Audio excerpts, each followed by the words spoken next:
you're obsessed with Lady Gaga, you might love it. If you like her a normal amount, it's the worst movie ever. So I just got back from watching Joker 2, and I cannot believe how badly they fumbled this movie. People are mad about the new Joker 2 movie as it drops to 40% on Rotten Tomatoes. Oh, my bad. 39%. Because they didn't know that it was a musical. But to be fair, they did a good job of covering it up in the trailer. They did not do what I think they just did.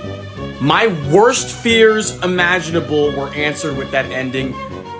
We gotta talk about what? I don't know how people couldn't tell from the trailer that it was going to be a musical. Honestly, when a trailer starts, I could smell a musical a mile away. Because they don't have any dialogue and the trailers don't seem to be going anywhere.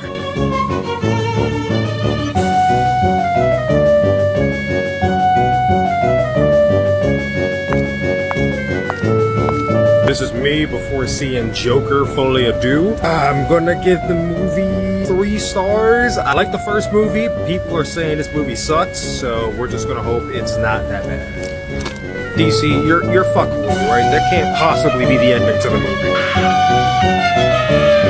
I still cannot believe what I witnessed with the ending of Joker 2 Folie. It's one of the most insane and terrible things I've ever seen in a movie. So Lady Gaga didn't need to sing in this movie. I feel like she made it all about herself, and because she's a singer, she wanted to sing throughout the whole movie and had a dumbass idea. Now we got a dumbass movie. Who knew, right? Who knew it was gonna be a failure? Oh gee, I certainly didn't. I'm being sarcastic, of course. The sequel to Joker, Joker 2, or Joker Folie à Deux, is mixed. A lot of people hated it because it was a musical. A lot of people hated it because it was just a really bad movie. And I have no intention of seeing it. And you may be wondering, well, if you're not gonna see it, then why are you talking about it? Because I can. I think it's good to understand why, if people choose not to see a movie, what led them to that decision, or what made them have a preference to see something else. It was dumb. The first thing that was an enigma to me was why this even needed a sequel in the first place. Well, the thing is, there was already a complete character arc, for the realms of this movie anyway. The first Joker film meticulously explored Arthur as we know him, because he's never actually called the Joker, and it concentrated on, centered, and highlighted his psychological journey from a lonely, mentally ill man to the infamous Joker. That's all that was needed. His transformation was gradual, it was tragic, it was horrifying, and I loved how it captured the moment when he fully embraced the chaos and actually laughed for real. I could see it being a fantastic origin story. That piece of my trash! Call the police, I'll Gene. tell you what you get! Call the police. Get what you fucking deserve! Oh! Joaquin Phoenix acted the hell out of his role. Such an amazing, underrated actor. I still say he's underrated because you don't really see people using great actors anymore, or people that really embrace their craft and still take it really seriously and nail it. Except for people like Christian Bale, Morgan Freeman, Denzel Washington, Leonardo DiCaprio. You know, people you would consider to be A-tier actors or A-list actors. I would say that Joaquin Phoenix is one of them. So none of the issues I have are with his acting at all or how he portrayed the character. He was perfect. If I were his teacher, I would have given him an A++. Anyway, as I said, the first movie, I mean, it just already went through the entirety of his character arc, and there indeed was a strong sense of finality in that moment. We got a massive payoff, and in my opinion, adding a sequel just felt like a cash grab. It was so obvious that the studios were like, well, this one did well, so let's make another one. But adding the sequel risks undoing the very powerful progression of what the first movie did, and you also risk over-exploring or extending Joker's character beyond what is necessary. There was nothing else that was needed because we have all the other established movies. This was perfect as an origin movie or origin story, even if the director didn't initially intend it to be as such. And Joker was not just a character study, but a larger statement about societal neglect, the collapse of mental health care, and how disenfranchised people can fall through the cracks. When Arthur Fleck basically became Joker or embraced himself as Joker, that was a singular reflection of these forces at work in society, and adding a sequel, in my opinion, only serves to dilute the sharp critique by shifting the focus to the new storylines and these different themes, especially when you consider that the film's message, the first one, was already potent as a standalone. And when you add a sequel, to me that just muddles the message and loosens the impact of the first movie. The other reason why it was fine as it was and didn't need a sequel is because the ending of Joker was poetic in its own dark way. Because you see Arthur embracing his identity as the Joker, or as this new thing, right? You see what happens with the Batman origin. You see the final scene, which left a haunting image of him being celebrated as a symbol of anarchy and chaos. One of the things that was so impactful about it also is that there was a sense of tragic irony, right? Arthur Fleck, who had long been since ignored by society, finally achieved infamy, or being famous, and acceptance, but only through violence and madness. That conclusion did not demand further elaboration because the story's thematic and emotional weight was already delivered in completion. A sequel just ended up undoing and recontextualizing the powerful ending that we got with the first movie, and it's like The Walking Dead that should have ended a long time ago, but because they were making bank, they're like, oh, well, let's just keep on milking this cow till it's freaking bloody, until there's freaking ash coming out of the very now mummified udders. Uh-oh, I'm in trouble.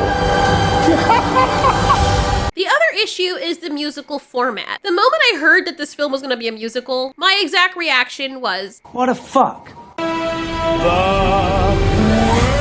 it just felt like a completely different direction, a completely different movie. And the marketing for me was what made me like, nah, I'm out. Now Lady Gaga's in here, and now it's about him and her. Why? We went from having a deeply grounded psychological tone from the first film to this seemingly over-the-top whimsical nature of a musical, or at least that's how they marketed it. And based on what people are saying in the clips that I've seen circling around, well, they weren't wrong. Except it probably wasn't as whimsical, but more so boring. Musicals, by their very nature, are exaggerated, they're surreal, and yes, there's a lot of symbolism with them. And this works for certain films, but for heaven's sake, not all of them. In my opinion, the whole tonal shift felt very jarring when contrasted with the realism of the original Joker movie. The switch to a musical undercut the visceral, grounded emotions that made the first Joker movie really impactful. And from the little I have seen, it kind of seems to trivialize the serious mental health themes and societal critiques that were at the film's core. And then in the first Joker, you know, we had Arthur's transformation into the Joker, and it was portrayed as very organic, as I said, chaos, you know, it's very chaotic, and there's this inevitable outcome of the way society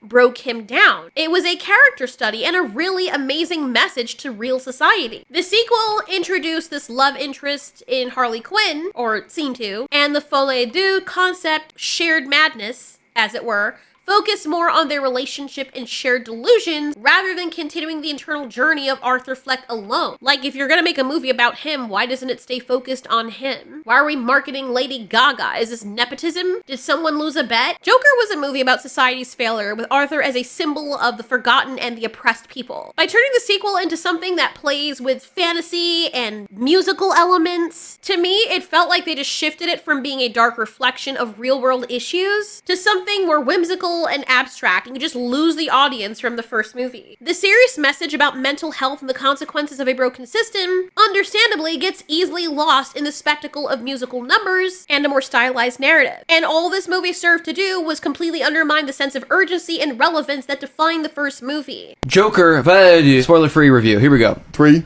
2, 1. 3 6. out of 10. You're giving it a 6? Mm-hmm. Wow, you liked it way more than I No, did. well, maybe. Okay, I want to make this very clear. They had me in the first half, not gonna lie. I don't know if it had you in the first half. The only reason I don't like this movie is the ending. Wow. Okay. So people are defending the movie, and I understand that for the people who like the movie, they have full rights to defend the movie, because if you enjoy something, you just enjoy something. But this person made a post that was interesting. It said, Joker 2 being a musical or having musical elements makes perfect sense if you watch the first movie. Every time Arthur kills someone, he started to dance. It's like a perfect world in his mind, one where he feels free and can do whatever he wants. I'm really excited for the sequel, because I'm gonna enter inside Arthur's mind this time. We only saw the surface in the first movie. I wonder what their take is after they have watched this, because this post was made 6 months ago at the time of this video. Someone else said in reply to the post, even the first movie's poster is of Arthur dancing, I think. Another person said, agreed, music, dancing, and art were central themes in the first. The bathroom dance, the stairs dance, he's like dancing all the time low-key. LMAO. I think partially might have to do with how huge of a presence Heath Ledger's take had on the character, such that it made maybe younger fans forget Joker was originally, and for most of the character's history, like this vaudeville theater guy, all about huge stage performances like an old school theater or circus MC or something. And the original poster said, yes, people forget easily. Nicholson's Joker was also like a theater guy. He loved to dance every time. Okay, so firstly, we're not going to be comparing all the other Jokers to the other Jokers because we're just talking about this Joker as he was portrayed in the first movie, specifically Joaquin's Joker and his take and portrayal of the character. Now, yes, it is true that music, dancing, and art were important visual motifs in the first Joker movie, but the way that they were used completely differs from how they'd be interpreted to justify Joker 2 being a musical. First of all, the majority of the first movie was not that.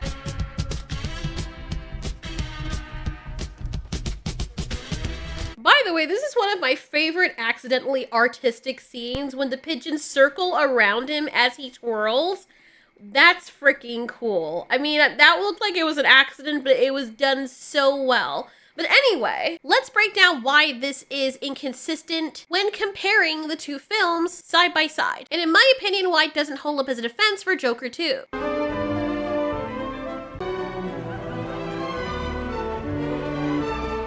In the first Joker movie, Arthur Fleck's dances were not musical performances, but instead physical manifestations of a psychological transformation. These moments, like the famous bathroom dance, which were sprinkled very sparingly throughout the first movie, and the stair dance, were subtle, introspective expressions of Arthur's inner turmoil, or just showcasing that he lived in his own little world and he was crazy. But it wasn't the musical numbers that were the focus. It was his mental instability and issues, and the expression of his pain. Everyone seemed to have understood that they weren't part of a musical narrative, but served as a symbolic representation of his mental unraveling. His dances reflected his internal chaos and the shift from Arthur to the Joker, emphasizing his need for control and his attempt to cope with overwhelming emotions. In contrast, Joker 2 being a musical fundamentally changes the purpose of dancing and music in the narrative. So the shift and the tone just completely changed, and is very jarring when they keep shifting the focus to that. While Arthur's dancing in Joker was deeply personal and silent, now it's a spectacle for the audience. It becomes less about Arthur's mental state and more about entertaining the viewer, and it seems to lose the introspective symbolic weight that it carried in the first movie. But I think this guy in the hat summed it up best. I've got news for you.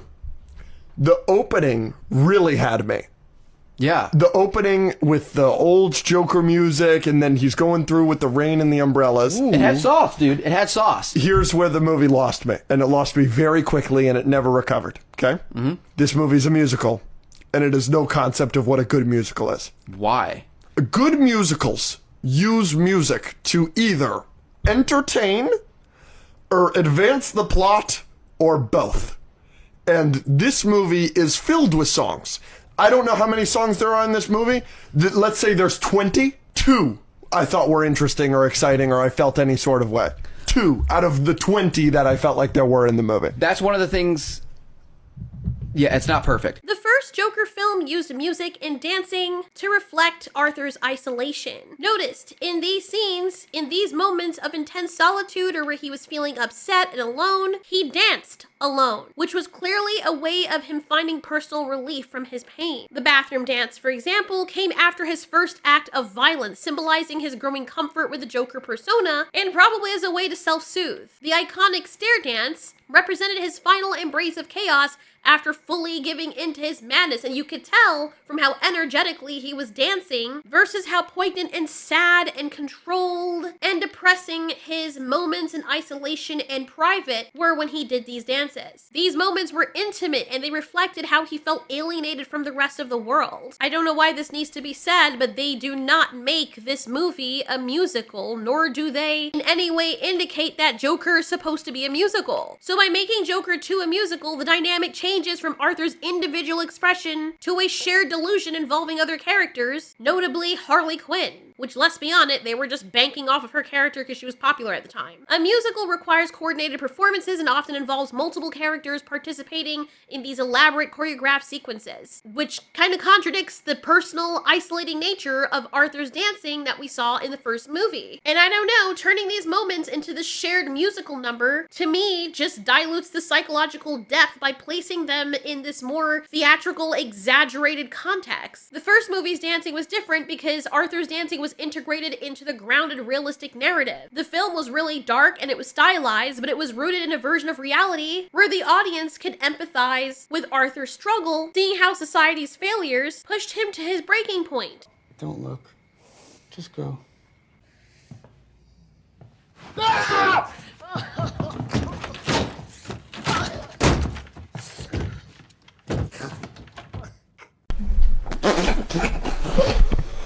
So yeah, the dancing was not just this flourishing, whimsical thing, but this haunting expression of his mind deteriorating in a real-world setting. When we saw him dancing the first movie, especially early on, his movements were awkward and unpolished, and it was reflective of his inner chaos and deterioration. But musicals inherently break away from realism. They exist in a heightened reality where characters break into song and dance without any acknowledgement of the fact that it's happening. In Joker 2, the sequel, shifting from Arthur's lone erratic dances to these choreographed musical sequences introduces a fantastical element that we didn't see in the first film. That really gritty realism that made the original film so emotionally resonant is completely lost when the sequel seems to switch back and forth into this realm of fantasy, which is why bringing up the subtle dancing from Joker doesn't justify the use of musical numbers in Joker 2.